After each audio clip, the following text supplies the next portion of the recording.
Toy Quest TV tá de volta, direto da Geek Week em Novo Hamburgo. A gente já tá no segundo dia e a gente tá aqui para perguntar pro pessoal como as nerdices deles se relacionam, o que o pessoal acha de ter, se a gente tem cada um tem a sua nerdice mora, ou se a gente fragmenta isso aí. A gente tá com o Gustavo Brauner, da Jambô Editora. Gustavo, a tua nerdice principal, dá pra gente dizer que é o RPG? Eu acho que o RPG é a minha nerdice principal, assim. E como é que tu relaciona assim, as outras nerdices? Que a gente sabe que tu tem outras, tu coleciona. Tá, o RPG ele serve muito como pano de fundo e como meio que um guarda-chuva para todas as minhas nerdices, né? Eu jogando RPG e escrevendo RPG, eu sempre tento aproximar outras coisas que eu gosto, né? Eu adoro J. Joe, que no Brasil saiu na década de 80 e 90 como Comandos em Ação. Quando eu escrevi meu cenário de Mega City, eu tentei incluir, né, grupos de personagens que fossem parecidos com os J. Joe, por exemplo, né? Coisas de quadrinhos também que eu gosto, tento trazer para essa paixão assim do RPG, né? É que pra quem olha de fora às vezes parece tudo uma coisa muito uma dissociada da outra, mas pra gente acaba que é a mesma coisa, né? Que a gente é apaixonado por um universo assim, que engloba várias coisas.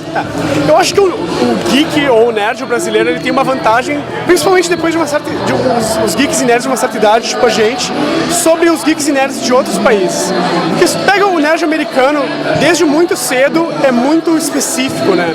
Se eles gostam de Magic the Gathering, eles gostam de Magic the Gathering, eles não jogam nenhum outro card game. Se eles gostam de Star Trek, é só Star Trek, Star Wars é tipo uma Nemesis. A gente não, a gente aqui no Brasil teve a oportunidade de gostar de várias coisas, em vários momentos e ao mesmo tempo, né? Então acho que a gente pode agregar muito mais que o geek de outros lugares. E a gente pode aproximar todas as suas nerdices, né? De maneira que outros nerds não conseguem. Até porque as coisas chegavam muito limitadas pra gente aqui, então o que vinha a gente aproveitava, né? Era um canal de TV só praticamente passando tudo, então... e cara, a gente vive um momento ótimo pra ser nerd, né? Quando a gente era criança a gente nem sabia que era nerd, a gente gostava das coisas que estavam ali. Tu acha que isso a gente tá com prazo de validade? Estão dizendo que isso vai acabar já tem uns 10 anos. Tu também tem a editora, tem a loja, como é que tu vê isso? Tu acha que isso tá pra acabar ou ainda tem lugares pra ir ainda? Esses dias eu dei palestra numa escola, né, e eu fiz a seguinte pergunta, uma palestra sobre o que é RPG. E a minha primeira pergunta foi, quem conhece RPG? E 98% dos alunos, eram de sexta série do ensino médio até o terceiro ano, 98% dos alunos sabiam o que era RPG. E eu pensei assim, nossa, quando eu estava na sexta série, que era a idade mínima do pessoal aqui, tinha eu e mais 2 ou 3, né? Uma escola mais ou menos do mesmo tamanho, assim. Hoje a gente vê todo mundo é nerd. Antes tinha uma placa, a gente tem uma placa que está vendendo no stand Nerd Zone, porque todo mundo curte alguma coisa nerd, ou quer vestir uma camiseta geek, ou quer ler um quadrinho, ou quer ir no cinema e ver. Eu acho que a gente ainda tem uma boa vida, assim, uma vida útil, essa moda nerd pela frente, né? E na pior das hipóteses, eu acho que uns 5 anos, no mínimo, assim, de vida a gente tem. Essa é uma hipótese meio negativa, porque enquanto a Marvel estiver botando filme no cinema, filme bom, né? Porque se depender da DC, a gente não vai muito longe. Enquanto a Marvel estiver botando filme bom, tiver série boa na TV, Big Bang Theory estiver bombando, eu acho que a gente ainda tem uma longa vida pela frente. E na pior das hipóteses, a gente vai virar só mais uma parte da cultura popular normal, não geek, por assim dizer, né? Talvez dilua, mas acabar certamente não vai, porque não adianta, pessoal, a Marvel salva a gente desde sempre. Isso aí.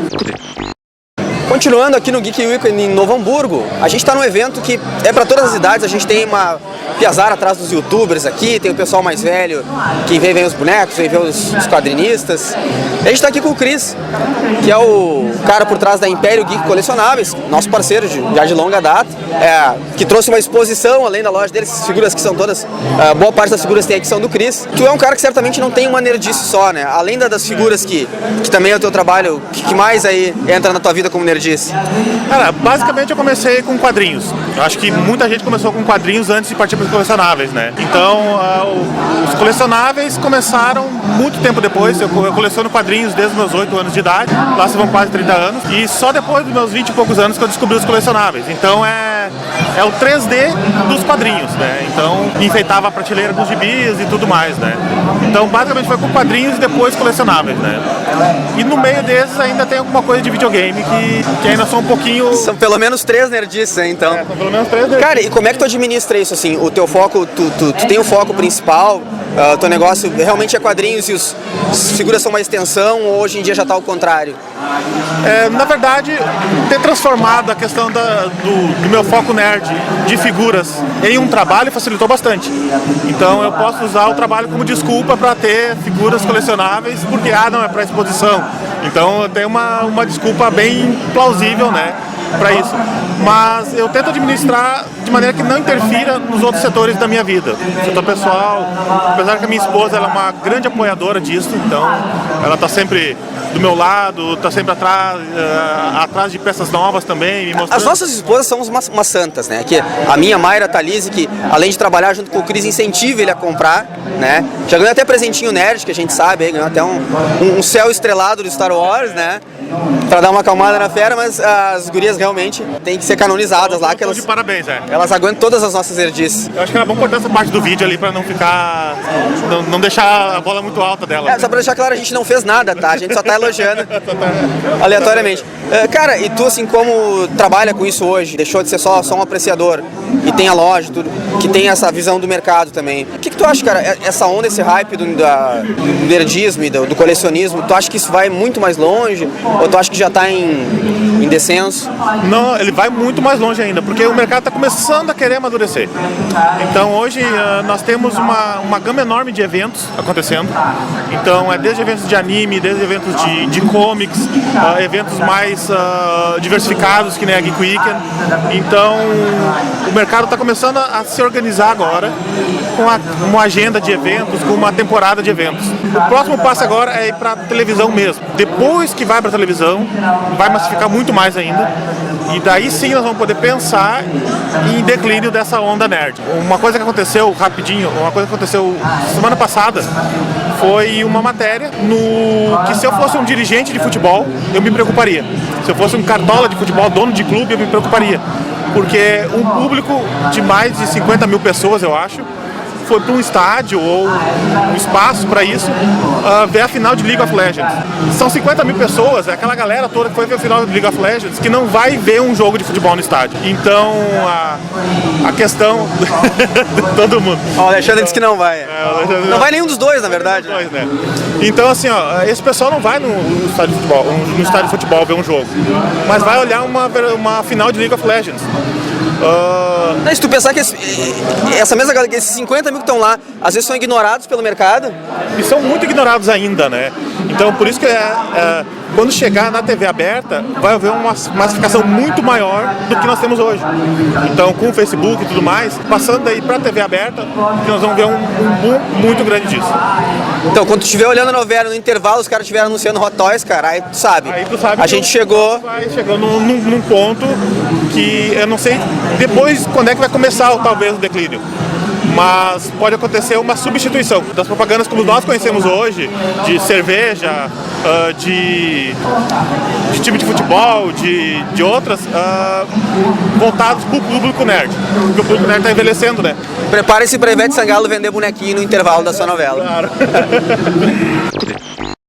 Voltando aqui, cara, tá frio, tá bem frio, e a gente, pelo jeito, tá no norte, que a gente encontrou aqui o rei legítimo do norte, o Jon Snow, também conhecido como Leonardo. Leonardo, a gente tem aqui uma gama de todo tipo de nerdice, né, cara? Tu tem, a gente, obviamente, vê que tu é cosplayer, ontem tu tava de Jedi aqui também, né? Lord Sif. Ó, então já errei. Cara, tu tens mais de uma nerdice, como é que tu administra essas nerdices? Como é que é a tua vida nesse meio? Assim, eu sigo mais o lado das séries e filmes, porque eu tenho pouco tempo para ler e coisas do tipo, mas eu tento ler HQs também, esse tipo de coisa. Jogos, eu antigamente jogava bastante, mas hoje eu tô com um tempo limitado e é mais prático o cara pegar, abrir o Netflix e ver uma série do que o cara ficar horas e horas num jogo, tipo Skyrim, que eu passei semanas jogando Skyrim. Esse é o problema da vida adulta, né, cara? Eu vendi meu videogame que eu não conseguia jogar. Conseguia, impossível. Aí depois tem filho, tudo tu não consegue. Bom, essa questão de administrar o tempo sempre é difícil pro nerd, porque a gente gosta de um monte de coisa e tem muita coisa pra se gostar hoje em dia, né? Graças a Deus a gente tem várias opções, a gente tem séries foda como Game of Thrones e a gente tem outras séries menores aí que a gente acaba conhecendo e mais quadrinho, mais cinema, mais os bonecos, é foda. Cara, assim, o que tu acha? Tu é um cara jovem que também já é oriundo dessa geração mais nova que curte as séries e os filmes, que já não é uma coisa tanto da minha geração, né? A gente quando era mais jovem não tinha tanta série bacana voltada pro público nerd. Tu acha assim, cara, na tua visão como apreciador, que isso tá pra acabar, ou a gente tá em plena ascensão, ou a gente tem mais uns anos ainda dessa onda nerd pra dominar o mundo ainda? Eu acredito que a ascensão começou agora, porque, por exemplo, eventos, antigamente tinha um evento por ano, por exemplo, aqui na região sul, era só Anime Extreme. Começou um por ano e depois foi aumentando. E praticamente agora de 15 em 15 dias tem um evento pra ir, né? E isso tá muito legal e eu acho que tem cada vez aumenta mais, né? Tem a possibilidade de cada vez aumentar mais, porque também quebrou muito paradigma. Antigamente o pessoal tinha preconceito com cosplayer e coisas do tipo. Eles achavam que tu tinha, sei lá, um problema psicológico e tu tinha dupla personalidade e tu queria se tornar o personagem, mas não é. Até porque muito cosplayer faz 1, 2, 3, 4 cosplays e isso não interfere em nada na vida dele. O pessoal não entendia como uma expressão artística, né? Era quase um desvio de conduta. Hoje o cosplay, a gente... Também como ele é mais difundido, ele é muito mais respeitado, né? Sim, é difícil tu andar na rua ainda, um lugar que não é propício pra isso, tipo, as pessoas te olham estranho e coisas do tipo, mas nos eventos as pessoas já vêm procurando os cosplayers. Eles já vêm com uma ânsia de tirar foto, de fazer pergunta e coisas do tipo. As pessoas que assistem a série que tu faz o cosplay, ou filme, ou coisas do tipo, eles fazem referência, esse tipo de coisa é muito legal. Isso é muito bacana, uma recompensa por todo o tempo que a gente passou sendo nerd solitário, cara. Então, o reconhecimento. É o reconhecimento que a gente realmente é legal. Então, a gente ainda vai dominar o mundo.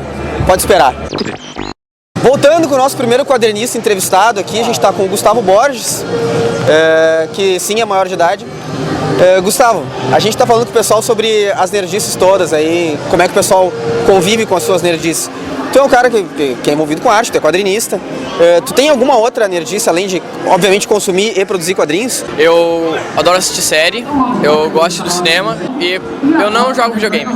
Já vou colocar assim, eu não jogo videogame, não gosto de jogar videogame. Tem aquela coisa, eu acho muito bonito os jogos, sabe? Eu adoro ver a arte dos jogos por trás e tudo, mas assim, acho até divertido se vai fazer um dia específico, uma galera pra jogar. Mas aquela coisa tipo, hoje eu vou parar sozinho pra ir lá jogar. Não consigo. Não é um hobby teu. Prefere muito mais assistir uma série aí. Ou ficar desenhando, né? Quem desenha, a gente tá o tempo todo desenhando, né, cara? É impressionante. A gente vai, pra descansar de desenhar, a gente desenha. É uma coisa meio de maluco, assim. Cara, o que tu acha? A gente vive um momento bom pra trabalhar, né, nesse meio, né? Pra ser nerd, pra consumir as coisas nerds. Porque a gente tem os eventos, tem opções, tanto pra comprar quanto pra consumir filmes e séries e mesmo os quadrinhos. Muita coisa que não chegava, agora chega, a gente pode importar. O que tu acha, cara? Tu acha que a gente ainda tá em pleno desenvolvimento desse cenário? Ou que a gente tá chegando próximo de um ponto que a gente vai ter um declínio? Ó, aqui no Brasil, eu acho que nós estamos no começo de uma luz. Obviamente, a gente não pode, sabe, parar de influenciar isso, né? Porque acho que tá bom, que só vai crescer. A gente tem que trabalhar para isso. Os autores de quadrinhos têm que continuar melhorando os seus projetos, têm que continuar produzindo mais e publicando mais. Outros autores têm que vir. O governo e editores têm que investir mais, né, e ajudar mais, que a gente atinja outros públicos. E é muito importante que todas as coisas coincidam e a gente consiga juntos mesmo quebrar a casca do ovo. Porque nós estamos num momento nerd muito bom, mas nós estamos dentro de um nicho muito fechado, sabe? Ainda é muito estranho, muito distinto para pessoas fora do meio. A gente ainda não saiu do nicho. Eu acho que sair do nicho tem que ser nosso objetivo. E nós não podemos parar disso porque não é algo de outro mundo. O que a gente gosta é o que a gente faz. E acho que é por isso que nós temos que... Não dá pra se contentar sendo nicho. É cultura. Todo mundo pode consumir isso, é pra todo mundo. Então tem que bater pé, tem que sair do nicho. Embora a gente tenha uma melhora muito grande no cenário, como a gente está falando dos eventos, o mercado ainda não absorveu isso como uma coisa realmente de se levar para o público em geral, né? A gente não conseguiu popularizar suficientemente, de forma que fique de socializar mesmo, tanto os quadrinhos quanto o colecionismo ou as séries. Então, Tu acha que, além do investimento que a gente não tem das editoras, ou mesmo que se entende ainda isso como uma cultura, às vezes, infantil, tu acha que a gente teria uma terceira via? Tu é um cara que já participou de financiamento coletivo com sucesso. Como é que tu vê isso? A gente tem subterfúgios que a gente pode usar aí, além do... para chegar nessa popularização realmente necessária? Assim, ela é total necessária para que a gente chegue assim no local ideal, assim, que é realmente levar a cultura para as pessoas. Também, assim, os caminhos que a gente já está assim, usufruindo, muitos deles, como o Catarse, sabe? Tipo, como publicação de internet, ou como esses eventos às vezes, que a gente... gratuitos, ou os que são gratuitos, que conseguem, assim, quebrar essa barreira, que é difícil fazer um evento gratuito, que conseguem fazer, né? Conseguem agregar pessoas que normalmente não chegariam ali para olhar aquilo. Tem que continuar existindo, tem que ter mais, mas sim precisa de ajuda de escolas, do governo, precisa de ajuda, sabe, de um fator externo para a gente quebrar a casca do ovo. Acho que é fundamental, porque nós temos um trabalho muito legal aqui dentro, só que quanto mais gente entrar aqui, mais gente opinar, mais gente consumir, isso vai mudar também, sabe? Vai ir para um outro lugar. O nosso próprio conteúdo, acho que vai começar a atingir outros patamares e outras pessoas podem se tornar, autores podem se tornar conteúdo, assim, vai criar mais. Eu acho que para o novo público vai surgir uma melhora no que a gente tem. Então tá faltando conteúdos novos, tá faltando, assim, às vezes, sabe, arriscar de novo, fazer algo novo, porque não tá vendendo essas coisas novas, porque não tem público para consumir. Então é quebrar a casca do ovo, fazer coisa nova para todo mundo e crescer realmente culturalmente. Acho que falta isso.